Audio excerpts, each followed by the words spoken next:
Programme میں آپ کو ایک دفعہ پھر خوش آمدید کہیں گے. گفتگو جناب معیشت کے حوالے سے کرنی بے حد ضروری ہے اور اس سے پہلے مختلف مواقعوں پر بات ہوتی رہی ہے.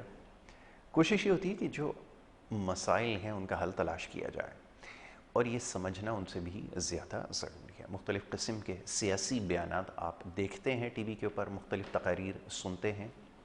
ابھی گزشتہ دنوں اتفاق ہوا, ایک لیڈر جو ہیں وہ یہ فرما رہے تھے کہ جو معاشی حل ہیں ایسے ہم سیاحت کہتے ہیں, خیر ان کی اپنی وہ ہے, تو سیاحت کو وہ فروغ دینے کی بات کر رہے تھے اور نہ جانے کیا کچھ ایسے پلان تھے جو چیدہ جن کی انہوں نے نشاندہی کی. اور مزے کی بات یہ ہے کہ جن سے مخاطب تھے, سامنے جو لوگ ان کے بیٹھے ہوئے تھے, سامنے تو نہیں تھے, وہ ایک شیشہ ایک بلٹ پروف لگا ہوا تھا, اس کے پار کوئی 500-600 میٹر دور لوگ بیٹھے ہوئے تھے. اب انہوں نے کسی نے سوال یہ نہیں کرنا کہ یہ جو پلان آپ دے رہے ہیں یہ ماضی میں بھی آپ دے چکے ہیں جو کہ بری طرح ناکام ہوا, بلکہ نہ صرف ناکام ہوا بلکہ جن اداروں کے اندر آپ نے اصلاحات لانے کی شاید کوشش کی وہ مکمل طور پر تباہ ہو گئے, جس میں سے سیاحت ایک ہے. اور وہ کیا ہوا, ایک بڑی طویل اس کی کہانی ہے, اس کا تذکرہ ضرور کریں گے. لیکن یہ معاملات آپ کی سمجھ میں آنا ضروری ہے. خدا را اب اس جو خول ہے اس سے باہر نکلیے اور ان سے سوال ضرور کیجئے کہ یہ جو 1.5 کروڑ نوکریاں اور نہ جانے کتنے اس قسم کی فضولیات اور یہ بیانات کیے گئے ہیں, یا روٹی کپڑا مکان نہ جانے اس طرح کے کتنے سیاسی بیانات دیے جاتے ہیں, اس کے بارے میں سوال کریں. اور سوال آپ تب کر سکیں گے جب آپ کو ان معاملات کی سمجھ ہوگی. تو خدا را گزارش یہ ہے کہ جو سوشل میڈیا پر ایک دوسرے پر الزام تراشی کر رہے ہیں, اپنے لیڈر کو صحیح ثابت کرنے کے لیے کسی بھی حد تک جانے کے لیے تیار ہیں, ان تمام چیزوں سے باہر آئیے, معاملات کو سمجھیے. اور ہماری کوشش یہ ہے کہ اپنے پروگرام کے ذریعے لوگوں میں شعور اجاگر کیا جائے. اس کو قطعی سیاسی شعور نہیں کہا جاتا کہ ایک دوسرے کے اوپر, سیاسی مخالفین کے اوپر لعن طعن کیجیے اور ان کی ذاتیات کے اوپر بات کیجیے. میں دیکھ رہا تھا, مجھے بڑا افسوس ہے اور یہ پہلا موقع نہیں ہے کہ میں چھوٹے بالکل نادان بچوں کو دیکھ رہا تھا کہ ان کے ہاتھ میں پلے کارڈز تھے اور جس کے اوپر مخالفین کے لیے گالیاں مغلظات لکھی ہوئی تھیں اور یہ جلسوں میں ان کے نظر آ رہے ہیں. تو یہ جو قوم کے بچوں کے ساتھ اور یہ جو نوجوان نسل کے ساتھ کیا ہے, اس کا بہت یہ آپ سمجھ لیں کہ میرے پاس الفاظ نہیں ہیں کہ اس کی جتنی مذمت کی جائے کم ہے. تو بہرحال اس سے تبھی آپ جہالت سے باہر آ سکیں گے جب آپ کو شعور ہوگا یا معاملات کو سمجھتے ہوں گے, آگہی ہوگی. کوشش کریں گے ان معاملات پر گفتگو کریں اور خاص طور پہ جو معاشی معاملات ہیں اس کے اوپر بات کریں. بڑے خاص مہمان اس وقت ہمارے ساتھ موجود ہیں, پروفیسر ڈاکٹر محمد آصف شمیم صاحب, جو کہ ایک اکانومسٹ ہیں, ایک انالسٹ ہیں, ایک ٹیچر ہیں بہترین اور ہمارے بڑے اچھے دوست ہیں. ہماری بڑی خوش نصیبی ہے کہ آج ہمارے ساتھ یہاں موجود ہیں, انہیں میں خوش آمدید کہوں گا. ڈاکٹر صاحب thank you so very much, بہت شکریہ پروگرام میں ہمارے ساتھ شامل ہونے کے لیے. دوسرے ایک اور ہمارے بڑے خاص مہمان, اور آج بڑا اہم موقع ہے اور آج امید ہے کہ بہت سارے معاملات کے اوپر گفتگو کریں گے. آپ بھی ایک پی ایچ ڈی ڈاکٹر ہیں اور اس کے علاوہ مختلف حوالوں سے خاص طور پہ جو سماجی نوعیت کے معاملات اور مسائل ہیں اس کے اوپر ہم ان سے گفتگو کرتے ہیں, بڑا بہترین تجزیہ اور تبصرہ کرتے ہیں. تو آج ایک دفعہ پھر ہم نے مدعو کیا ہے ڈاکٹر فراز واجدی صاحب کو, ان کو میں خوش آمدید کہوں گا. ڈاکٹر صاحب آپ کا بھی بہت شکریہ پروگرام میں وقت دینے کے لیے. صاحب بلا تاخیر پہلے تو یہ کہ یہ سمجھنا ہمارے لیے تھوڑا سا مشکل ہے کہ جو معاشی اس وقت معاملات یا حالات ہیں ہم دیکھتے ہیں, کچھ دیر پہلے بھی جو سیاسی نوعیت کے معاملات تھے زیر بحث آئے, یہ حل کسی کے پاس نظر نہیں آتا. کیا واقعتاً پوری دنیا میں حالات ایسے ہی ہیں؟ ایک تو ایک جنرل کوشچن ہے, ایک بنیادی سوال ہے, یا ہمیں زیادہ یہ بڑھا چڑھا کر چیزیں پیش کی جاتی ہیں؟ اس صورتحال ہے کیا؟ پہلے تو چاہوں گا ذرا اس کی تشریح ہو جائے. یہ جو معاشی معاملات ہیں کیا یہ واقعتاً پوری دنیا میں مسائل ایسے ہی ہیں جیسے ہمیں نظر آ رہے ہیں؟ میں چاہوں گا ذرا اس پہ گفتگو کر لیں, پھر آگے چل کے ان کے حل کی طرف آتے ہیں. جی فرمائیے. بہت شکریہ. اچھا دیکھیں, مسئلہ یہ ہے کہ مسائل پیدا ہوتے رہتے ہیں اور دنیا جب سے قائم ہوئی ہے, دنیا کے تمام جو اکانومی ہیں ان میں مسائل آتے رہتے ہیں, لیکن مسائل سے آنکھ چرانا یا مسائل کو بڑھا دینا یہ کوشچن مارک ہوتا ہے. کسی بھی ملک میں لیڈران کا جو ہے نا رول بہت اہم ہوتا ہے, اور ہمارے ملک میں پچھلے 70 سالوں میں ہم نے جو لیڈران کے رول دیکھے ہیں صرف ذاتی مفاد کے لیے لڑتے ہیں اور عوامی مفاد کو بالائے طاق رکھ دیتے ہیں. لیکن موجودہ صورتحال جو پاکستان, ایشیا یا گلوبل, تھوڑی سی اگر میں اس کے پس منظر میں جاؤں اور آپ کو بتانے کی کوشش کروں تو 2 ویکس اگو, 2 ہفتہ پہلے